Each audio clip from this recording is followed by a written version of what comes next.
Hello साथियों, नमस्कार। 10 minute की एक 1 और 2 मार्क्स की सीरीज में आपका स्वागत है। आज हम जेआईबी के पीपीबी में जो हम ऑपरेशनल एस्पेक्ट पढ़ रहे हैं केवाईसी नॉर्म्स के, उसके बारे में नेक्स्ट टॉपिक कवर कर रहे हैं। और दोस्तों, वो नेक्स्ट टॉपिक है कस्टमर आइडेंटिफिकेशन प्रोसेस। तो कस्टमर आइडेंटिफिकेशन प्रोसेस जो होता है, जैसे हमने कल बात कही थी, तो कस्टमर एक्सेप्टेंस पॉलिसी बनाता है पहले बैंक। फिर उसके बाद वो देखता है कि हम किस तरह से किसी कस्टमर को आइडेंटिफाई करेंगे। तो इसके बारे में पहला पॉइंट यहाँ पर, कस्टमर एक्सेप्टेंस पॉलिसी के बाद कस्टमर आइडेंटिफिकेशन प्रोसेस पे हम बात कर रहे हैं। तो सबसे पहले अगर हम बात करते हैं तो इसमें identifying and verifying the identity by using reliable independent sources, document, data और इंफॉर्मेशन, इतने तरह से हम किसी कस्टमर का आइडेंटिफिकेशन करेंगे। तो इन बातों का ध्यान रखेंगे। अब किस समय जरूरी होता है? वाइल ओपनिंग एन अकाउंट और स्टेब्लिशिंग अकाउंट बेस्ड रिलेशनशिप, कोई अकाउंट खोल रहा हो या अकाउंट बेस्ड कोई रिलेशनशिप स्टेब्लिश कर रहा हो, उस समय पर हमको ये कस्टमर आइडेंटिफिकेशन प्रोसेस करना है। नेक्स्ट पॉइंट है दोस्तों, undertaking international transfer for non account holder. अब मान लिया अकाउंट होल्डर नहीं है, आप उसके लिए क्या कर रहे हैं, इंटरनेशनल फंड ट्रांसफर कर रहे हैं, तो भी आपको जरूरी है कि कस्टमर आइडेंटिफिकेशन प्रोसेस कंप्लीट करना होगा। नेक्स्ट पॉइंट है, if a doubt arises about authenticity of an existing customer or adequacy or correctness of information about the customer, अगर आपको एग्जिस्टिंग कस्टमर की ऑथेंटिसिटी में कोई डाउट अराइज हो जाए, कोई उसकी एडिक्वेसी या करेक्टनेस ऑफ इंफॉर्मेशन के बारे में डाउट हो जाए, तो इन सब चीजों के बारे में डाउट होते ही आप क्या करेंगे, उसका कस्टमर आइडेंटिफिकेशन प्रोसेस करेंगे। Selling any product including third party products, loading reloading of prepaid travel card for value over more than 50,000, यानी कि अगर 50,000 से ज्यादा कोई भी आपके थर्ड पार्टी प्रोडक्ट आप अपने वहां से सेल कर रहे हैं, उसमें डील कर रहे हैं, या उसके प्रीपोड पेड जो कार्ड होता है उसमें आप रीलोडिंग कर रहे हैं। एक तो होता है जब इश्यू करते हैं, एक दूसरा होता है जब आप वो दोबारा रीलोड कराता है।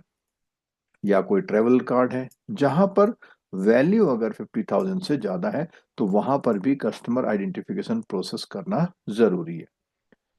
Carrying out a transaction of series of connected transactions valuing over 50,000 for a walk-in customer, अगर कभी या तो सिंगल ट्रांजेक्शन या सीरीज ऑफ कनेक्टेड ट्रांजेक्शन की वैल्यू 50,000 से ओवर भी हो जाए, कोई वॉक इन कस्टमर है, यानी उसका कोई अकाउंट नहीं है लेकिन फिर भी वही सर्विसेज कोई लेने आ रहा है, वॉक इन कस्टमर है, तो उसके केस में भी आपको कस्टमर आइडेंटिफिकेशन प्रोसेस करना होगा।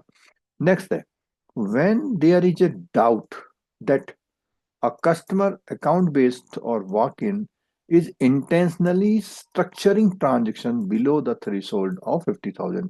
तो कई बार क्या होता है, कस्टमर 50,000 की जगह आपने देखा होगा 49,500 का ड्राफ्ट बनाने आपके पास आता है। तो वो क्या कर रहा है, अपने ट्रांजेक्शन को इंटेंशनली स्ट्रक्चर्ड कर रहा है कि जिससे वो 50,000 से नीचे रहता है। ठीक है, और आप उसको आपको लगता है कुछ शक है उस पे, while establishing customer identification verification of document with the issuing authority through any mode of provided by it should also be factored in।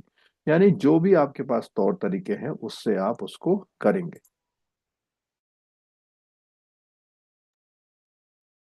Next point है, if bank relies on third party for customer identification process. तो कई बार bank क्या होता है, ये third party से भी customer identification process कराता है। It has to adopt suitable precautionary measure, मतलब आपको चौकन्ना रहना होगा।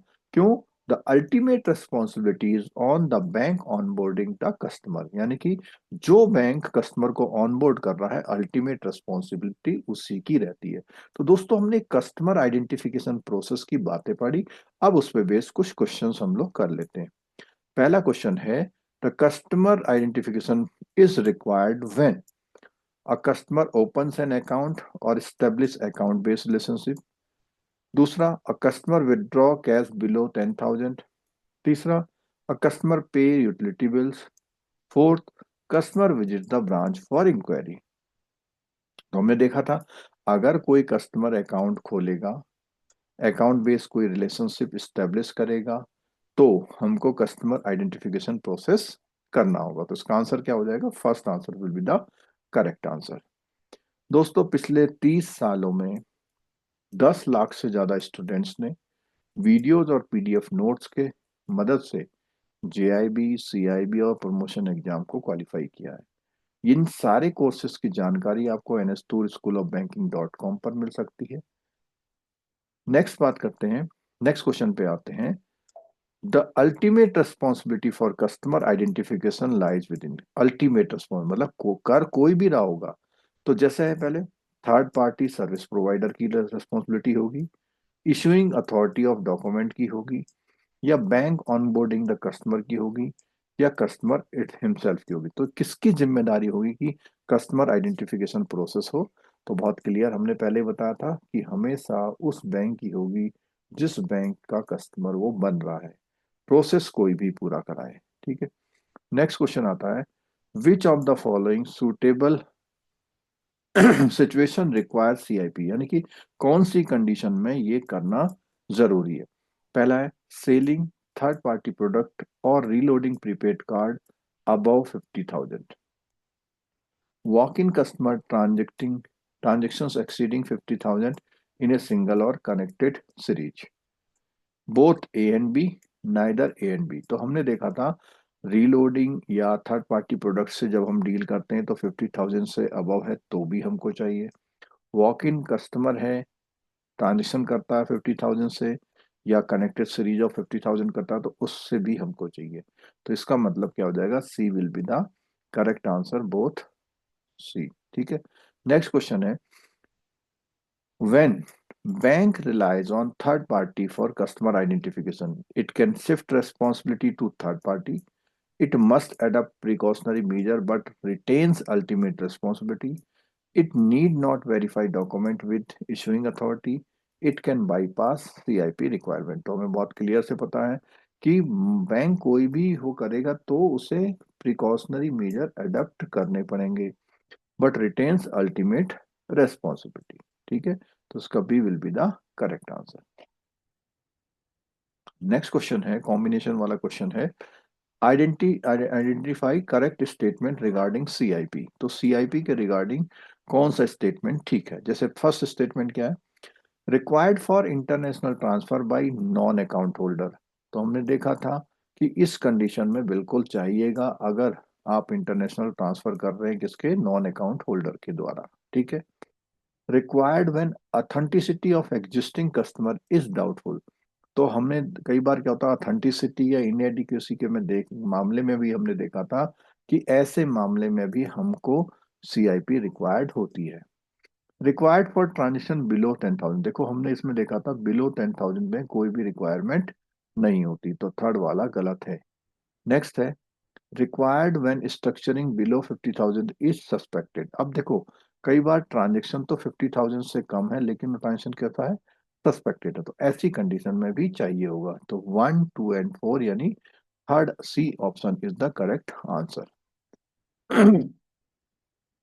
नेक्स्ट क्वेश्चन है, which of the following are correct about CIP verification? Verification of documents with issuing authority should be factored in. Bank can rely on third party but must adopt precautions. Responsibility lie with the issuing authority. Responsibility lie with the bank onboarding customer। तो हमने देखा था पहला वाला question बिल्कुल option ठीक है, क्योंकि इशूइंग अथॉरिटी को वेरिफिकेशन ऑफ डॉक्यूमेंट करना है। ठीक है। इशूइंग अथॉरिटी से आपको वो देखना है कि भाई ये उसी ने इशू किया हुआ है या नहीं, ये आपको वेरीफाई करना है। ठीक है। नेक्स्ट है, bank can rely on third party must be adopt precaution. बिल्कुल, थर्ड पार्टी वाले मामले में बैंक को क्या करना पड़ेगा? प्रिकॉशन रखनी पड़ेगी। Responsibility lie with the issuing authority, बिल्कुल नहीं है। Responsibility lie with the bank onboarding customer, बिल्कुल है। तो फर्स्ट, सेकंड और fourth, C option is the correct answer. तो दोस्तों, ये जो है आपने देखा, अगर आपको कोई क्वेरी है तो कमेंट बॉक्स में लिखिए या आप मेल कर सकते हैं। सेशन अगर आपको सही लग रहा है तो लाइक कीजिएगा, शेयर कीजिएगा और सब्सक्राइब कीजिएगा, बेल आइकन दबाना मत भूलिएगा। आप सभी लोग सेशन देखने आए और सीरीज को पसंद कर रहे हैं, उस सब के लिए आपका बहुत बहुत धन्यवाद। मिलते हैं दोस्तों नेक्स्ट सीरीज में।